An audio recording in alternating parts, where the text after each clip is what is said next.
I was a teacher at Saguaro School in Casa Grande, and I taught first grades and second grades.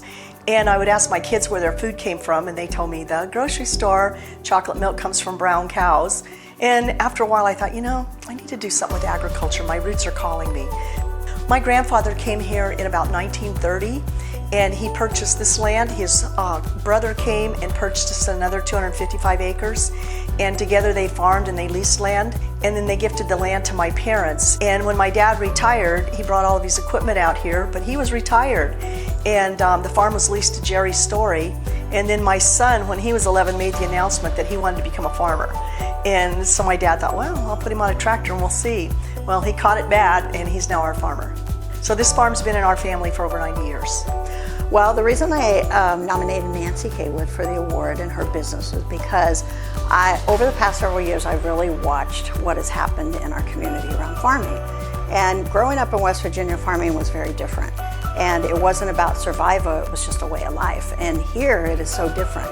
And so for me, I was able to gain so much knowledge in our community about how people were struggling and the water crisis and those kind of things. So it's not just an award for a business doing good things. It's a business that has created change and has given us local, state, and national attention to the problems that we have with farming, but also the successes that can happen when people are really serious about their commitment to what they do. And that's Caywood Farms.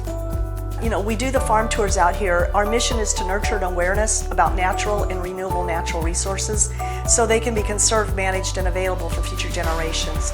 We do lots of children's tours. We do lots of winter visitors because they come into our area and they're very curious about agriculture. When I moved back here, I didn't really plan on doing farm tours, but my son encouraged me to do it, and so did my parents. And so we started them officially in 2014. We bought the buildings, and by the year 2015, we were going pretty strong. And the business just kept building and building until we hit the pandemic, and then it slowed down. But this year we're picking up again, and we love it. And we just really encourage people to come out and see what we're all about. I believe in popcorn, fiddles, and hay rides, and I can make it all happen out here. And so they get popcorn when they come out here. They get usually fiddle music, and they have a hay ride. We also have our indoor presentation. And so, we always tell us we have one rule, and that's that you have to have fun with us. One of the things that I noticed about Nancy was that it would have been easy enough for her once her parents were gone, and she lost them recently. It would have been easy enough for her to say, well, it's time for me to move on. And she didn't do that. And she regained her composure after their loss and said, this is something that was our family and our history, and we need to continue that. And she has done that with her grandchildren, her son. And so I think that Caywood Farms is going to be around a long time because of Nancy.